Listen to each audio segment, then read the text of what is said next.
하나님 말씀 요한복음 7장 보겠습니다.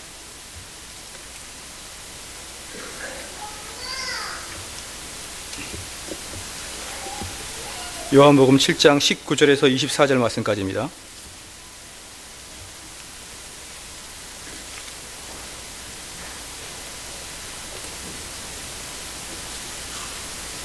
요한복음 7장 19절에서 24절 말씀까지 제가 봉독해 드리겠습니다. 모세가 너희에게 율법을 주지 아니하였느냐? 너희 중에 율법을 지키는 자가 없도다. 너희가 어찌하여 나를 죽이려 하느냐?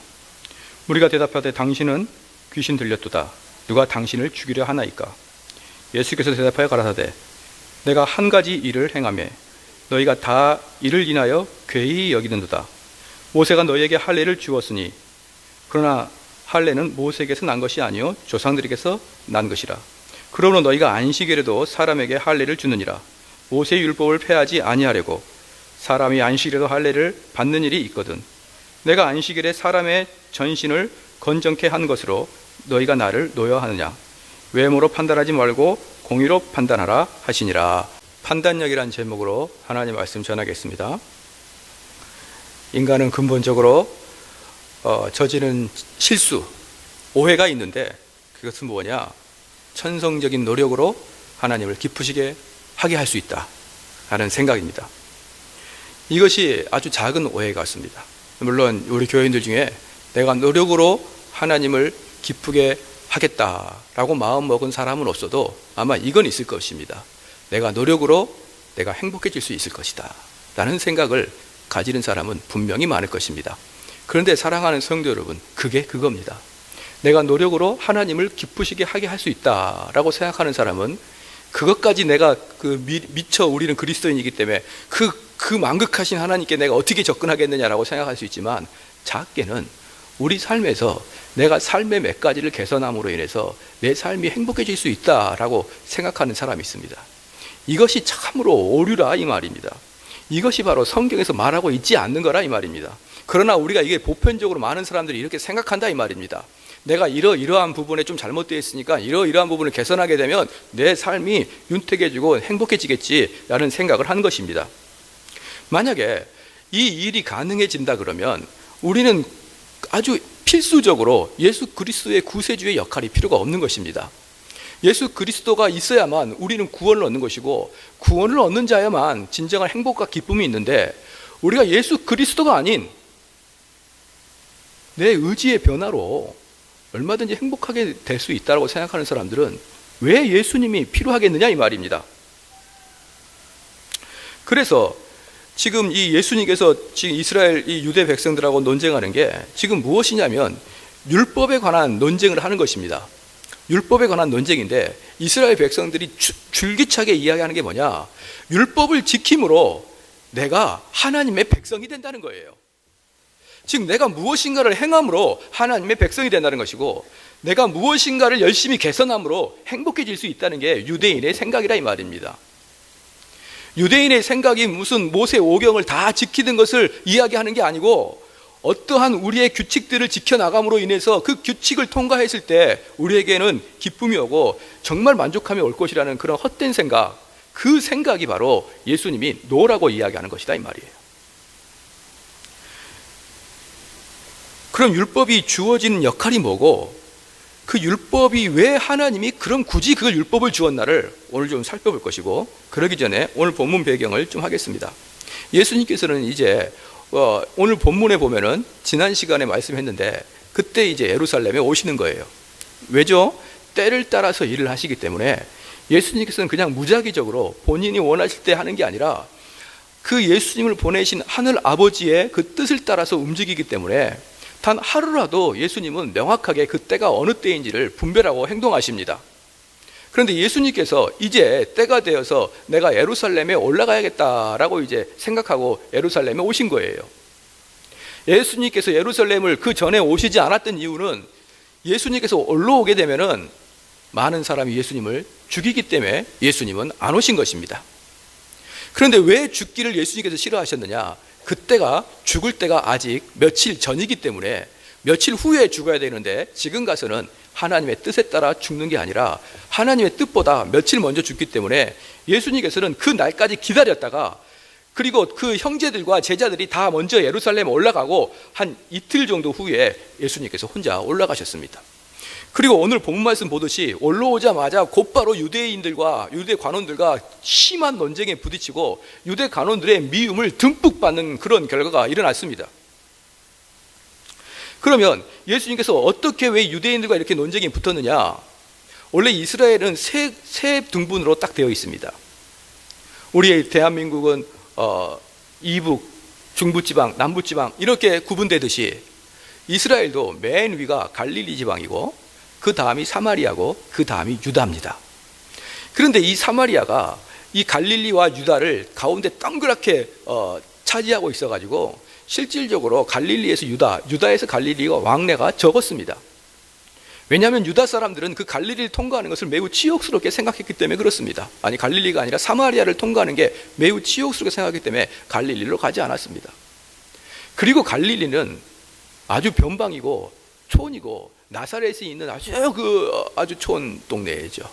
우리 여기에 있는 성도들도 아주 무슨 특별 시민처럼 이야기하고 있지만 사실 그 근본 파고 들어가면 아주 촌에서 올라온 분들이 많죠.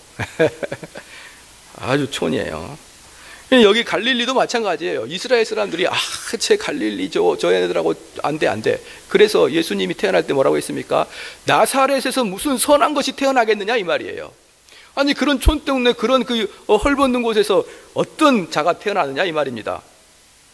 그런데 갈릴리에서 예수님께서는 여러 가지 기적을 행하고 여러 가지 그 분란에 휩싸였는데 그것들이 유대인 사람들한테는 아무런 영향력을 미치지 못했고, 그렇다고 예수님을 미워하지 않았습니다. 그런데 오늘 유대에 올라가기 전 1년 전에 예수님께서 또 초막절에 유대에 있었어요. 근데 유대에 계실 때 예수님께서 무엇을 했느냐? 손 마른 자를 고쳤습니다. 근데 그때가 안식일이에요. 저는 예수님의 행적을 보면서 참 예수님도 정말 돌직구를 날리시는 분이다라는 느낌이 들어요. 안식일에 안 고치면 될 거 아닙니까? 손 마른 자, 이 손이 마르는 게 어떤 것입니까? 일평생 손이 이러고 있는 거예요. 그러면 안식일에 안 고치고 안식일 전날이든지 안식일 다음 날 이렇게 고치면 될 거 아닙니까? 그런데 꼭 그렇게 안식일 날 고치시고, 베데스다 연못가에서 38년 된 병자를 고치는데 38년 된 병자한테 하루 더 있으라 그러면 그게 더 아픕니까? 안 아픕니까? 하루 더 있다가 안식일 그 다음 날 고치면 되는데 꼭 예수님은 어긋어긋하게 안식일 날 꼭 고쳐버리고 말아요. 그 이유는 신학적으로 분명히 있지만 우리들 입장에서는 안 그랬으면 좋겠다 하는데 예수님은 우리의 그 기대와는 여지없이 깨버리고 안식일 날만 골라서 고치는 그런 일들이 있습니다. 그래서 그때 유대인들이 아주 화가 난 거예요. 화가 난 겁니다. 그래서 예수님에게 아주 좋지 않는 이야기를 했는데, 그리고 1년 후에 예수님께서 오셨는데 그 유대인들이 예수님을 다 기억해요. 유대인들 머리 좋습니다. 한번 찍히면 다 기억하고 있는 거예요. 그래서 제가 오늘 설교 말씀을 준비하면서 현대에도 그렇게 안식일을 철저히 유대인들이 지키느냐라고 제가 한번 찾아봤어요. 그런데 현대인들은 어떻게 지키느냐? 안식일 날 음식에 열을 가하면 안 되는 거예요. 열을 딱 가하면은 에너지가 팍 소비가 되니까, 힘이 소비가 되니까 에너지를 가하면 안 됩니다. 그럼 따뜻한 음식을 먹고 싶으면 어떻게 하느냐? 거기는 토요일부터 안식이니까 금요일 밤부터 미열을 틀어놔요. 미열. 그래서 계속 틀어놓고 안식일 날까지 따뜻한 음식을 먹는 거예요. 불을 켜거나 끌 수는 없습니다. 운전할 수가 없어요. 그래서 여기 있는 분들은 대체적으로 이 삼성리에서 올 텐데 심한 사람은 멀리서도 오는 분이 계십니다. 우리 홍 권사님은 오늘부터 못 온다 그러시는데 또 오늘 딱 앉아 계시네요. 오늘 홍 권사님은 중계동에서 오셔요. 그렇게 멀리서 오는데 그런 분들은 안식일 날 도저히 올 수가 없는 거예요. 그럼 어떻게 될까요? 차를 은평까지 딱 주차를 해놓습니다. 그 전날. 그리고 그 전날 그 차에서 자든가 아니면 여관에서 자요. 그리고 안식일 날 걸어갈 수 있는 거리만큼 딱 놔뒀다가 걸어오는 것입니다. 왜? 안식일을 지키기 위해서. 그리고 돈을 사용하면 절대 안 됩니다. 돈을 사용하지 않아야 되는데 집에 가는데 안식일 날 가는데 밖에서 왜 파는데 순대곱창을 너무 맛있게 팔아요. 이럴 때 여러분 마음속에 어떤 마음이 들까요? 갈등이 생기죠. 그런데 갈등을 싹 없애는 방법이 있습니다. 안식일에는 아예 돈을 들고 다니지 않습니다. 전화를 하지 않습니다. 전화를 받지도 않고요. 등불을 켤 수가 없습니다. 그런데 화장실 같은데 등불을 켜야 되지 않습니까? 그럼 금요일부터 계속 켜놔요.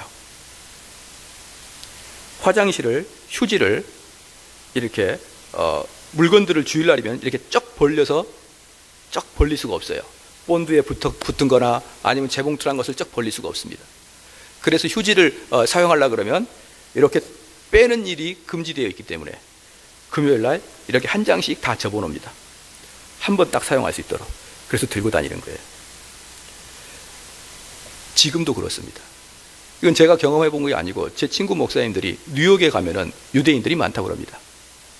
뉴욕에 가면은요, 높은 빌딩에 올라가기 전에 그 유대인들이 엘리베이터에 안식일에 딱 이렇게 서 있다고 합니다. 가만히 있는 거예요. 그리고 이방인이 타면, 이방인이 누굴까요? 뭐 한국인이나 미국인이나 백인이나 이런 사람들이 딱 하면 유대인들이 10층 눌러주세요. 이렇게 이야기한다네. 자기는 누르면 안 되는 거예요. 왜? 안식일이기 때문에. 지금도 이렇게 안식일을 지킵니다. 그리고 안식일 날은 침을 뱉을 수 없다고 제가 말씀했죠. 침을 뱉으면 그 침에 뭐가 있습니까? 효소가 있어요. 효소가 일을 하게 되므로 침을 땅에다가 뱉을 수가 없는 거예요. 꿀꺽꿀꺽 삼켜야 되는 것입니다. 그런데 안식일 날에 지금도 딱 허용하게 있는 게 뭐냐 그러면 죽을 자를 살리는 것, 늪에 빠져있는 동물들을 살리는 것, 그리고 광견을 죽일 수 있는 권한이 있어요. 즉 미친 개를 죽이거나, 그 다음에 맹독성 독사나 뱀을 죽일 수 있고, 그 다음에 독충들을 죽일 수가 있는 정도가 허용되고, 나머지는 예수님이 살아계셨을 때 2000년이 지난 지금도 아무런 변화가 없이 이스라엘 사람들은 이렇게 안식일을 철저히 지키는데, 글쎄 죽을 병도 아니고 이제 뭐 하루 이틀만 더 있어도 살릴 수 있는 그 병, 손 마른 자의 병, 그 다음에 38년 된 병자를 왜 꼭 안식일날 꼭 지키지 않고 그 일을 범함으로 우리 유대인들을 화나게 하느냐 이 말이에요. 예수님께서 왜 이렇게 억지로 안식일날 꼭 그 일을 하셨을까요? 예수님께서는 그걸 통해서 율법의 의미를 우리에게 알려주기 위해서 그랬던 것입니다. 그래서 예수님께서는 불나방처럼 불로 들어가는 거예요. 이스라엘 사람들이 제일 싫어하는 게 안식일을 범하는 건데, 그 안식일을 이스라엘 사람들 보는 앞에서 그 면전에서 또박또박 범하고, 그것도 유사일에 한 번도 경험해보지 못한 희한한 기적들을 안식일에 그렇게 해나가니까 유대인들이 얼마나 열받겠습니까? 사실 성경을 보면서 예수님이 불쌍해야 되는데 가끔은 유대인이 불쌍할 때도 있어요. 얼마나 당황하셨을까요? 그래서 율법의 의미를 우리에게 가르쳐 주려고 의도적으로 예수님께서는 꼭 안식일을 범하신 것입니다. 그러면 이 예수님께서 지금 누구에게 지금 안식일에 대해서 율법에 대해서 이야기를 하냐 그러면, 자기를 몹시 싫어하는 사람, 그래서 자기를 죽이고자 하는 사람에게 아주 저들적으로 안식일이 무슨 뜻이다, 율법이 무슨 뜻이다라는 것을 보여주고 있습니다. 19절 말씀 같이 다 같이 읽겠습니다. 시작. 모세가 너에게 율법을 주지 아니하였느냐? 너희 중에 율법을 지키는 자가 없도다. 너희가 어찌하여 나를 죽이려 하느냐? 그러니까 지금 예수님께서 보시기에 예수님을 죽이려 하는 그 자들에게 예수님이 뭐라고 하시느냐? 너희들은 율법을 지키는 자도 아니다. 이렇게 딱 이야기하는 거예요. 율법을 지키지 않았다고, 안식일을 지키지 않았다고 그렇게 지금 대항하고 있는 그 사람에게 예수님께서는 너희들이 율법을 지키는 게 아니다. 사랑하는 성도 여러분, 예수님께서 말씀하신 게 뭐냐 그러면요, 만약에 율법 안에 있는 사람은 내가 이 율법으로 누군가를 정죄하죠. 그러면 그 율법으로 누군가를 정죄하기 전에 그 율법을 샅샅이 공부하는 것입니다. 샅샅이 공부하는 거예요. 그래서 판사나 검사는 그 법을 샅샅이 공부하는 거예요. 그래야 그걸로 남을 정죄할 수 있기 때문에 그렇습니다. 그런데 예수님께서 그 율법자들에게, 율법사와 서기관과 바리새인들에게 너희들은 율법에 속해 있지도 않다라고 이야기합니다. 그러니까 그들이 화가 나는 거예요. 뭐라고? 우리는 율법을 그렇게 지켰는데? 예수님 말합니다. 너희는 율법에 속해 있지 않다. 왜냐? 너희가 만약에 누군가를 율법을 어겼다고 정죄할 때 너희들이 율법을 잘 알았으면 그 율법이 오히려 너희를 정죄했을 것이다. 무슨 말입니까? 내가 만약에 A라는 사람의 죄를 정죄하지 않습니까? 율법을 통해서 그 사람을 정죄하죠. 근데 내가 그걸 정죄하기 위해서 율법을 쭉 공부하면 나는 그 사람보다 더 많은 죄가 있다는 것을 느끼게 되어 있다 이 말입니다. 그죠? 내가 다른 사람의 속을 모르니까 그 사람이 얼마나 잘못한지를 몰라요. 그런데 드러난 잘못만을 가지고 지적하기 때문에 드러나지 않는 내 속에 있는 죄가 훨씬 많다 이 말입니다. 그래서 내가 누군가를 율법으로 지적할 때는 그 율법에 너희들이 속해 있다 그러면 그 율법이 너희들을 정죄할 것이다 이 말이에요. 그래서 너희들이 진짜 율법에 속해 있으면은 나한테 이렇게 이야기하지 않을 것이다 이 말입니다. 오히려 너희들이 더 부끄러워서 너희 스스로가 민망해질 것이다 이 말이에요.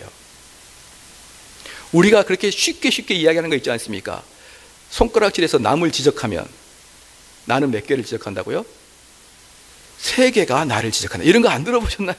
이거 아주 80년대 때 많이 사용했던 내용인데 맨날 학교 선생님들이 이야기했는데 남을 지적하면 내가 3개를 받는다. 그래서 제가 저희 딸에게 예전에 전철을 타고 갔는데 우리 딸 앞에 자매 중에 한 분이 몸무게가 약 200kg가 되는 정도 자매가 탁 서 있는 거예요. 이건 그냥 감자였어요. 엄청나게 큰 자매가 있는데요. 땀을 뻘뻘 흘리고 서 있는데 저도 곁눈질로 자꾸 봐지게 되죠. 근데 우리 큰딸이 그때는 나이가 어린 관계로 아빠 저 사람 봐 이렇게 이야기하는 거예요. 그래서 제가 그랬어요. 야, 사람들한테 손가락질 하는 거 아니야. 너가 손가락을 가리키면 3개가 너를 가리키잖아. 자, 이렇게 도덕적이고 율법적인 이야기를 다 했더니 아빠 저분 봐 이렇게 그래서 모든 손가락을 그분에게 다 전달을 하더라고요. 네, 그런 의미가 아니죠. 율법을 공부하게 되면 그 율법이 나를 정죄하게 되는 것이고 그게 율법에 속해 있는 것이에요. 그리고 그게 나를 정죄하면 나는 겸손한 자가 되게 돼 있어요. 그래서 남을 공격하지 않는 것이고 그래서 남의 그 헛된 것, 아니 그 허점을 공격하는 게 아닙니다. 우리 인간이 얼마나 자기 자신에게는 관대하고 다른 사람에게는 분노에 차 있는지를 제가 예를 한번 들어보겠습니다. 다윗이 우리아의 아내 밧세바를 범한 다음에 그 우리아까지 죽여버리는 사건이 있었습니다. 그리고 다윗은 그 마음에 조금 찜찜함은 있었어도 애써 참고 있었죠. 그런데 어느 날 나단이라는 선지자가 그에게 찾아왔습니다. 이게 사무엘하 12장에 있는 내용인데요. 나단이 그 다윗에게 이야기를 하는 것이에요. 대왕마마, 제가 한마디 올리겠습니다. 옛날에는 선지자는 왕한테 아무런 그 통보 없이 그냥 찾아가는 게 선지자입니다. 목사님도 여러분 아무 때고 찾아가도 할렐루야로 받으시기 바랍니다. 저번에 어떤 집에 찾아갔더니 목사님 준비가 안 됐어요 하면서 40분을 밖에 세워놓는데 얼굴이 변해가지고 문을 열어주더라고요. 그런데 아무 때나 선지자는 찾아가는 거예요. 찾아가서 제가 이야기를 드릴 게 있습니다. 뭡니까? 어떤 마을에 2 사람이 있었는데 한 사람은 부자입니다. 그 부자는 양과 소가 아주 많았죠. 그런데 한 사람은 가난한 사람이 있었는데 그 가난한 사람에게 양이 한 마리 있었는데 아주 금이야 오기야 그 양을 키웠습니다. 꼭 자기의 자녀처럼 그 양을 키웠습니다. 그런데 어느 날 부자에게 손님이 찾아왔어요. 부자에게 손님이 찾아왔는데 부자가 자기 양을 죽여가지고 요리하기 아까우니까 그 가난한 자의 양을 뺏어가지고 그 요리를 해줬습니다. 그렇게 말하자 다윗이 대노를 하면서 다윗이 엄청나게 분노를 하면서 여호와의 살아계심을 가리켜 맹세하노니 여호와의 사심을 가리켜 맹세하노니 이 일을 행하는 자는 마땅히 죽어야 하느니라. 나단이 어떻게 얘기했느냐? 그게 바로 당신입니다. 사랑하는 성도 여러분, 가난한 자에게 양을 취해서 양을 자기 친구에게 대접하는 게 더 나쁜 놈입니까? 다른 아내를 취해서 그 남편을 죽인 게 더 나쁜 놈입니까? 자기는 훨씬 더 큰 나쁜 짓을 했음에도 불구하고 다른 사람의 요만한 잘못에 대해서는 자기가 얼마나 정의로운 사람인 거냐, 그런 사람들은 발도 못 붙이게 해야 된다 라고 춤이트도록 정의로운 자가 있습니다. 우리 교회는 그런 정의파 좀 없었으면 좋겠습니다. 정의롭게 이건 안 됩니다, 교회가 이래야 되겠습니까, 목사가 이래야 되겠습니까 라고 가르친 사람한테 너나 잘하세요. 예, 자기만 잘하면 되는 거예요. 목사님도 마찬가지예요. 한국교회가 왜 이 모양입니까? 한기총이 왜 이 모양입니까? 합동측 총회가 왜 이 모양입니까? 나나 잘하면 됩니다. 사랑하는 성도 여러분, 그들이 저보다 더 낫습니다. 왜냐 그러면 저는 그들의 약점을 두세 가지밖에 모르지만 저는 제 약점을 수백 가지도 알고 있기 때문에 그들이 저보다 낫습니다. 그럼에도 불구하고 자기가 무슨 정의파인 모양, 자기가 무슨 정의의 사도인 모양 남의 약점 가지고 소리를 질러대고 그게 옳으니, 그렇게 사는 사람이 이 땅에 발붙이고 살아야 되느니, 그런 식으로 헛된 말을 하는 자에게 예수님께서 하신 말씀이 너는 율법도 모르는 자다.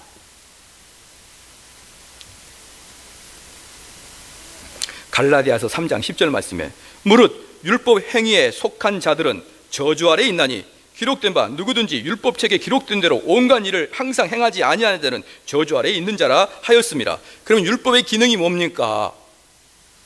율법의 기능은 참으로 어처구니 없는 거예요. 율법의 기능은 내가 율법을 범했다는 것을 보여주기 위한 게 율법의 기능이에요. 그래서 예수님께서 말씀합니다. 너가 만약에 율법으로 구원을 받으려 그러면 율법에 1000가지, 100가지가 있다 그러면 그걸 다 지켜야만 천국에 갈 수 있는 거다, 이렇게 이야기하는 거예요. 그게 너무나 지나치다고요? 근데 우리는 이미 율법을 많이 어겼지 않습니까? 너무 지나치다고요? 한번 보겠습니다. 하나도 지나치지 않습니다. 나에게 100가지의 정의로움이 있습니다. 그 중에 99가지를 다 정의롭게 지켰습니다. 예컨대 이야기합니다. 나는 살인하지 않았습니다. 나는 강도짓 하지 않았습니다. 나는 간음하지 않았습니다. 나는 사기치지 않았습니다. 나는 교통법규 위반하지 않았습니다. 나의 많은 것 중에 나는 99가지를 위반하지 않았습니다. 그런데 판사님, 내가 조세 포탈 좀 했다고 나를 잡아 가두시게요? 이렇게 이야기하면 판사가 사표 내고 말아요. 내가 너희들 때문에 내가 못 해먹겠다. 100가지 중에 99가지를 잘해도 한 가지 잘못을 저지르면 그것 때문에 감옥 가는 거예요. 내가 다 잘하고 세금까지 다 냈는데 강도짓 하나 했다고 나를 감옥에 보내는 게 맞습니까? 내가 99가지를 잘했는데 한 가지 못했다고 나를 감옥에 넣어요? 그렇게 항변할 수 없듯이 여러분이 하나님 앞에서 율법으로 똑바로 살려 그러면 100가지 중에 100가지 다 잘해야 하나님께 항변하지 못하는 것입니다. 어떤 사람은 그렇게 생각하는 사람이 있어요. 100가지 중에 50가지, 51가지 잘하고 49가지 못하면 딱 상쇄해가지고 한 가지가 플러스 잘했으니까 하나님께 칭찬 듣겠네 라고 하는 사람들 나가가지고 100가지 중에 49가지 범죄 저지르고 51가지 남을 돕고 해보십시오. 판사가 잘했다라고 칭찬하는지 안 하는지. 예수님께서 지금 하신 말씀이 뭡니까? 율법의 기능은 너희들이 율법을 통해서 너희들이 율법을 어기고 있는 걸 보여주는 것이지 율법이 너희를 구원시키는 게 아니다라는 거예요. 우리가 법을 아무리 잘 지켜보십시오. 법을 다 지킨다고 해서 그게 여러분을 부자 되게 해줍니까? 그렇지 않아요. 법은 우리를 뭔가를 창조성을 개발해내는 것을 주는 게 아니라 법이 있는 이유는 그 법을 어기면 너희도 혼난다는 거예요. 그러므로 우리는 법을 다 지킨다고 해서 우리 마음속에 기쁨이나 평안함이 있는 게 아니에요. 우리가 법을 다 우리 마음속에서 완수한다고 해서 누가 우리에게 칭찬하는 게 아니고 우리에게 누가 상을 주는 것도 아니고 우리에게 누가 심지어 돈을 주는 것도 아닙니다. 법은 단지 너희가 어겼을 때 내가 너희를 혼내겠다, 그겁니다. 바로 율법의 기능이 그렇습니다. 그래서 여러분들이 아무리 법을 지키고 산다고 한들, 더 나아가 아무리 선하게 산다고 한들 그게 하늘나라에 올라가는 0.1%의 공로도 못 되는 것입니다.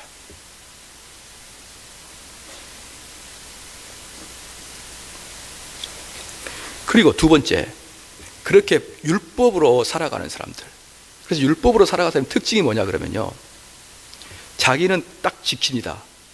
그리고 그걸 지키지 못한 자에게 아주 강력하게 충고를 잘 하는 사람들이에요. 사랑하는 성도 여러분, 내가 잔소리가 좀 많다 그런 분들은 속으로만 손드세요. 내가 충고가 좀 많아졌다 그런 사람도 속으로만 손드세요. 그런 사람들이 왜 잔소리가 많고 충고가 많아졌느냐? 내 마음속에 기준이 있어요.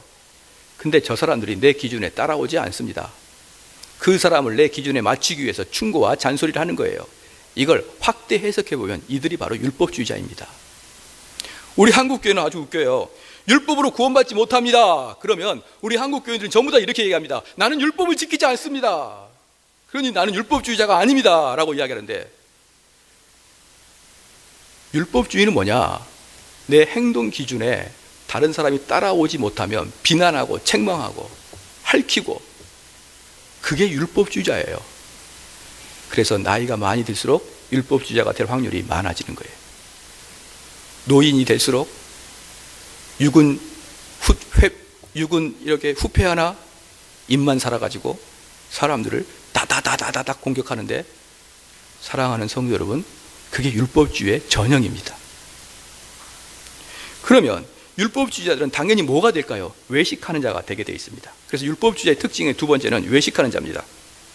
왜냐 그러면요, 율법은 여기서 말하는 율법이라고 이야기하면 우리가 자꾸 레위기, 민수기, 신명기를 생각하니까 그렇게 생각하지 말고 차라리 이렇게 얘기합시다. 도덕주의라고 생각합시다. 도덕주의자들은요, 그 마음속에 무엇이 선하고 무엇이 악한지에 대한 본능적으로 다 알고 있습니다. 그래서 제가 초등학교 때 시험 기간이 다가와도 절대로 공부하지 않고, 그러나 시험만 보면은 꼭 90점 이상을 맞았던 과목이 있어요. 무슨 과목일까요? 도덕 과목이. 도덕 과목은 도무지 공부해 볼 데가 없어요.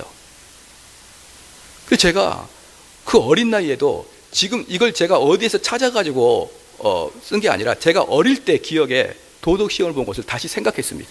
내가 왜 이렇게 도덕을 잘했을까? 내가 원래 그래 선천적으로 도덕적인 사람이가. 어릴 때 초등학교 한 2학년 정도 됐던 그 도덕 시험의 문제였던 것 같습니다. 이런 문제가 나왔어요. 학교 복도에서 선생님을 만나면 어떻게 해야 됩니까? 이게 도덕 시험 문제였어요. 기억이 나요, 생명하게.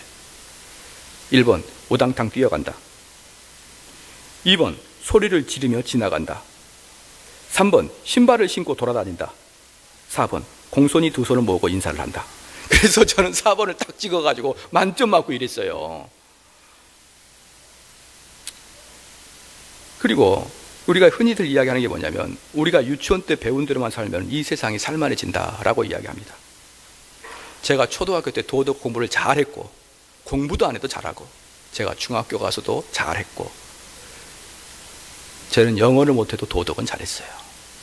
그래 잘했고, 그 다음에 이 세상에 나와서는 많은 그 강연자들의 좋은 강연을 들어요. 많이 들어서 무엇이 옳은 삶인지 무엇이 틀린 삶인지 그 판단력이 나한테 있다 이 말입니다.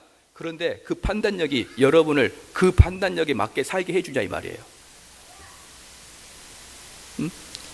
왜 유치원 때 배운 대로만 살면 이 세상이 행복할 것이라 이런 말이 나올까요? 유치원 때 배운 대로 살지 않기 때문에 그러는 것이에요. 그럼 왜 유치원 때 배운 대로 사람이 살지 못할까요? 그렇게 살 수 없습니다, 인간은. 그래서 우리들이 아무리 잔소리를 해도 편하지 않는 게 남편이더라 이 말이에요. 내가 아무리 홀게도 콧구멍에 바람도 안 부는 게 아내더라 이 말이에요. 우리 아내가 그렇다는 건 아니고, 내가 아무리 우리 자식 놈의 새끼 너 똑바로 살아라고 이야기해도 그 자식이 우리 엄마가 저렇게 입이 침이 튀도록 나한테 똑바로 살아라고 했으니까 똑바로 사는 게 맞겠구나, 똑바로 살자라고 하는 게 아니라 이 말이에요. 이게 도덕주의고 이게 율법주의라 이 말이에요. 내가 말을 막 하고 내가 규율을 정해주고 내가 그 규율을 지키지 않을 때 내가 너를 혼내킬 거야 라고 할 때 그것대로 살 수 있을 거라고 생각하는 그 마음이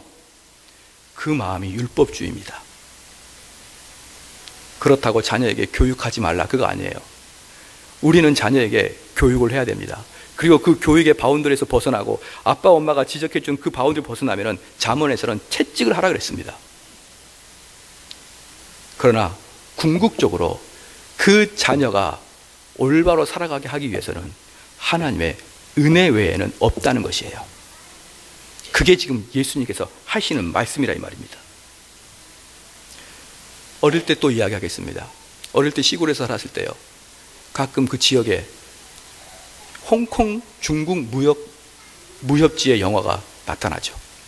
지금도 기억하고 있는 게 이소룡의 영화, 그리고 성령의 취권, 이런 영화를 어릴 때 정말 많이 봤습니다. 그 시골에 그 극장에 그런 게 한번 뜨면요, 온 동네 사람이 다 이렇게 와가지고 심지어 압사당할 것 같은 그런 그 부흥이 일어나는 거죠. 그래서 그 영화를 보고 딱 들어오면은 집에서 난리가 나는 거예요. 형님과 저는 서로 이소룡이 되는 거죠. 그래서 이것은 절대로 입에서 나는 소리가 아니다, 이렇게 하면서 막 우리는 주먹을 휘둘러요. 그렇다고 해서 우리가 그걸 본다고 해서 아, 나도 저거 되고 싶다고 한다고 해서 우리가 진짜 영화에 나오는 그런 사람이 될 수 있느냐 이 말이에요. 없어요. 우리가 바라는 이상향과 우리가 옳다고 생각하는 그것과 내가 실천할 수 없는 것의 괴리가 있기 때문에 나는 실천할 수 있는 능력이 없는 거예요. 그걸 성경에서는 분명히 실천할 수 있는 능력이라고 그러는 거예요. 그래서 그것을 실천할 수 있는 능력은 성령이 힘을 줘야만 가능하다고 이야기하는 거예요. 그런데 내 마음에 성령이 없기 때문에 그게 옳은지는 알기는 알겠는데 내가 도저히 그렇게 못 사는 것입니다. 그럼 어떻게 될까요? 그렇게 사는 게 맞는데 나는 그렇게 살고 싶지 않는 거예요. 그러면 남들 앞에 뭘 할까요? 그렇게 사는 것처럼 모양새를 변화시키는 겁니다. 그게 바로 외식이에요. 그래서 말입니다, 율법주의자들은 필히 가식적이고 외식적인 이중인격자가 되게 되어 있습니다. 가장 심한 나라가 어디입니까? 중국과 한국이에요. 바로 여러분이 속해 있던 이 한민족이 얼마나 외식적인 사람으로 가득 차 있는지를 모르는 것입니다. 제가 이 예화는 가끔 들어요. 가식적인 이야기를 할 때마다 예화를 듭니다. 우리나라 사람들은 이걸 겸손이라고 생각해요. 어떤 권사님 집에 신방을 갔습니다. 그 권사님의 집은 60평이에요. 근데 저희 집은 24평. 그런데 신방을 딱 갑니다. 그럼 권사님들이 뭐라고 합니까?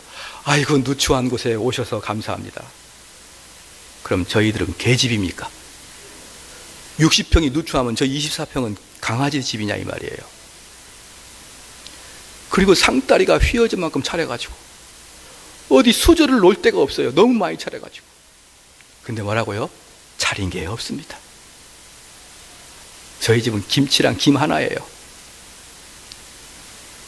그게 바로 외식이고 그게 가식이에요. 우리 한국 사람, 중국 사람들은요, 겸손하다고 이야기하는 것은 전부 다 외식이고 가식입니다. 보십시오. 한번 생각해 보십시오. 온갖 거짓과 온갖 그 외식을 떨어대면서 이걸 겸손이라고 미화시켜 놓으니까 한국과 중국서는 살아가는 게 너무너무 힘든 거예요. 그런데 외국서 오신 목사님들하고 딱 대하면 그분들은 매우 정확하게 이야기합니다. 식사를 딱 이번에 포로 오셔왔을 때 식사를 딱 드렸는데 우리 목사님들은 어떻습니까? 밥을 많이 먹고 가도 신방 가서 또 권사님이 주시는데 저는 이런 권사님 참 이게 안 줬으면 좋겠어요. 계란을 배가 부른데 계란을 주시는데 그 계란을 까주는데 지문을 묻혀가지고 주시는 거예요. 지문을. 무슨 제가 뭐 국과수도 아니고 지문을 묻혀가지고 저에게 주는 거예요. 그걸 안 먹으면은 우리 교인들은 상처를 받게 되는 거죠. 근데 미국 사람들은 그래요. 이번에 와서도 한국 식사 일주일간 대접하고 어떻습니까? 그러니까 짜고 맵네요 그러더라고요. 그래서 야, 이분들은 뭐 겉과 속이 똑같구나. 겉과 속이 똑같구나.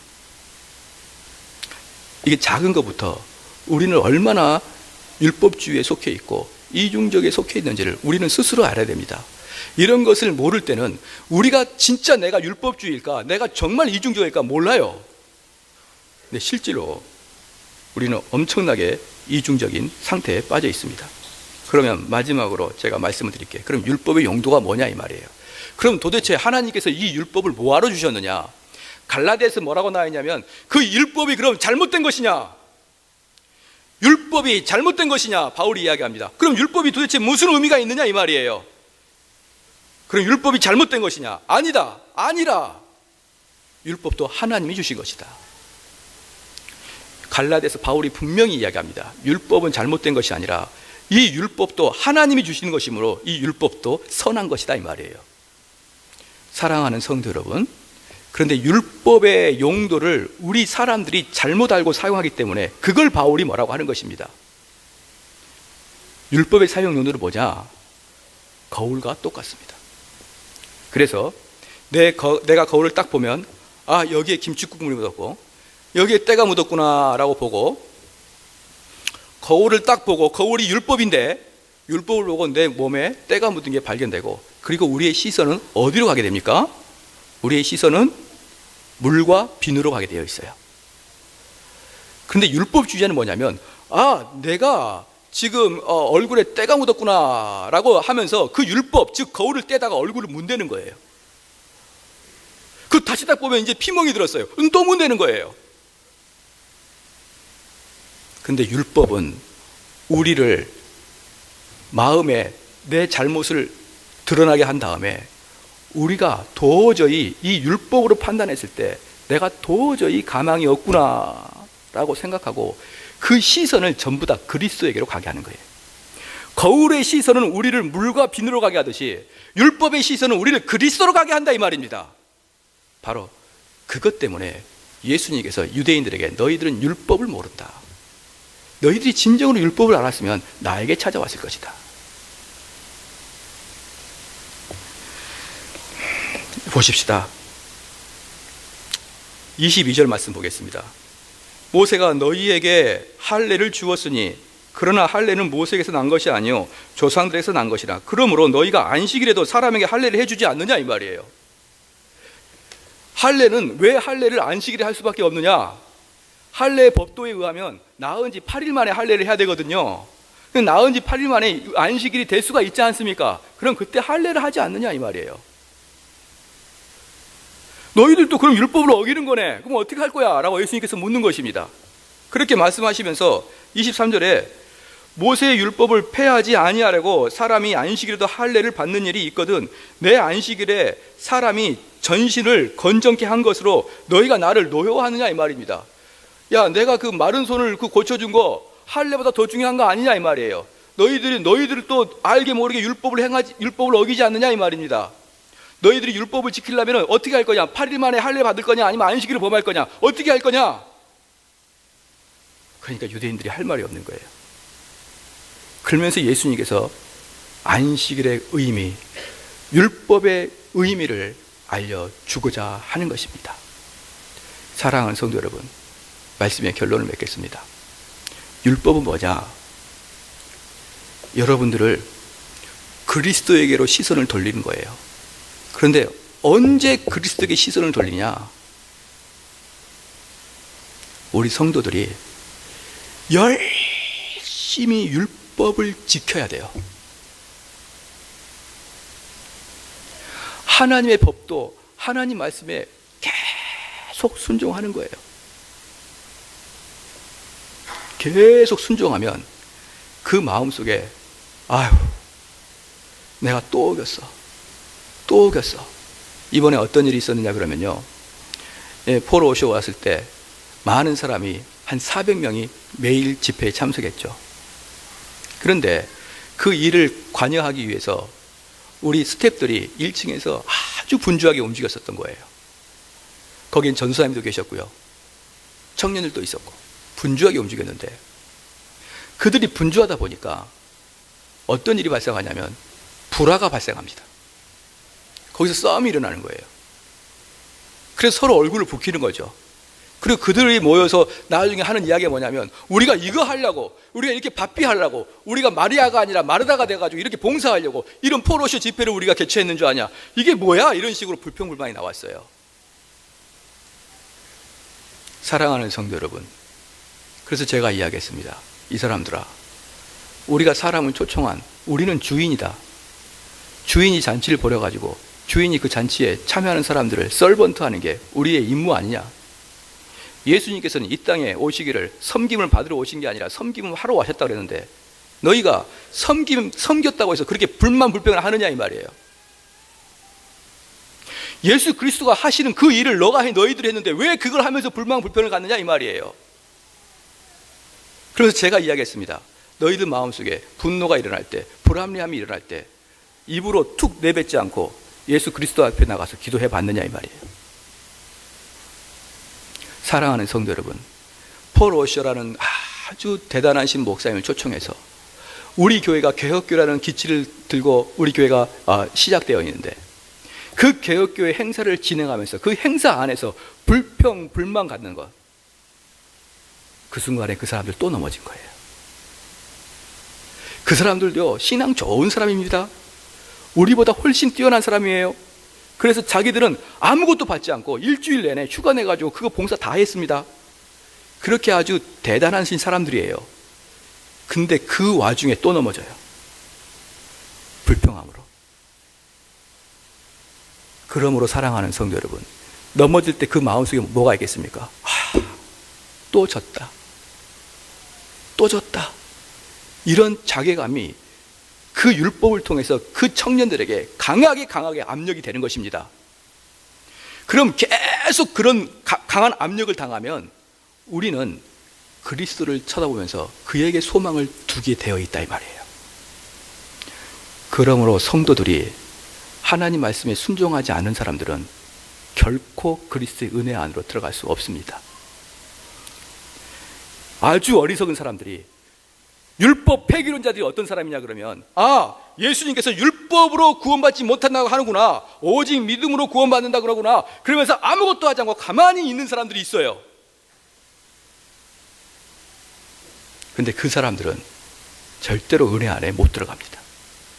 은혜 안에 들어간 사람은 율법에 강력한 억압이 있지 않으면 절대로 인간은 은혜로 뛰어들어가지 못합니다. 그래서 제가 하는 말 중에 뭡니까? 어떤 학생이 저한테 상담을 해왔어요. 그 사람은 중학교 때, 제가 중학교 때도 쭉 봐왔거든요. 공부 하나도 안 하고 계속 놀아 제끼는 친구였어요. 그리고 고등학교 때도, 저희 고등학교 때는 인문계 들어가는 학생들은 전부 다 시험 봐가지고 상위 몇 프로만 들어갔는데, 지금은 누구나 다 고등학교 인문계를 들어가지 않습니까? 그래서 인문계 들어가가지고 계속 하더니 수능 100일 남겨놓고 술을 먹고 저를 찾아왔더라고요. 그래서 저한테 딱 하는 말이, 목사님, 그때는 전도사였죠. 전도사님, 왜 저는 치과대를 못 들어갈까요? 딱 그러는 거예요. 그래서 내가 성적이 안 되니까 내가 그랬어요. 그러니까 그 친구가 하는 말이, 목사님, 저도 이제부터 마음 먹고 공부하면, 재수하면 치과대학을 갈 수 있을까요? 저는 갈 수 있을 것 같아요. 딱 그러는 거예요. 그래서 제가 했던 말이, 너는 공부를 안 해봐서 성적이 오른 게 얼마나 어려운지 몰라. 제가 이야기했어요. 공부를 해본 자만이 성적 올라가는 게 어려운 거 알고, 공부 안 하고 맨날 논 사람은 마음 먹고 공부하면 성적이 쭉쭉 올라갈 것 같다는 그런 이상한 회계망측한 생각을 갖고 있다 이 말이에요. 마찬가지로 우리가 하나님의 법도에 순종하지 않은 자는 언제든지 내가 마음만 먹으면 순종할 것 같아요. 근데 하나님에게 순종해 본 사람은 이게 의지로 순종이 안 되는 것을 알 수 있어요. 그래야만 그가 예수 그리스도의 은혜 안에 들어온다 이 말입니다. 사랑하는 성도 여러분, 우리가 현대 교회에서 아주 광범위하게 퍼져 있는 이상한 이론에 빠지면 안 됩니다. 우리는 율법 폐기론자가 되면 안 되는 거예요. 바울이 분명히 얘기했습니다. 율법이 선하던 것이다. 그러나 율법의 목적이 따로 있는데, 그 율법은 너희를 죄를 보게 하는 것이다. 그 율법을 통해서 죄를 본 자는 그 죄 때문에 너희들의 마음이 상처를 받고 너희들의 마음이 계속 억압을 받아서 심령이 낮아진 자가 되면은, 그 심령이 낮아진 상태에서 예수 그리스도를 찾아가게 율법이 되어 있다. 갈라디아서 뭐라고 합니까? 그래서 그 자를, 율법을 몽학선생이라고 그러는 거예요. 율법을 몽학선생이라고 그러는 것이에요. 왜요? 예수 그리스도에게 인도해주는 그 역할을 율법이 해주는 것이다. 그 율법 자체가 예수 그리스도가 아니고, 율법 자체가 핵심이 아니고, 그 율법은 너희를 복음으로 데려다주는 자다. 그 율법은 너희를 예수 그리스도에게 데려다주는 자다. 그러므로 너희는 초등학문일 때는 율법 안에 들어가 있어야 된다 이 말이에요. 율법 안에 있어야 너희들이 그리스도 안에 간다. 이 마음 가지기를 축원합니다.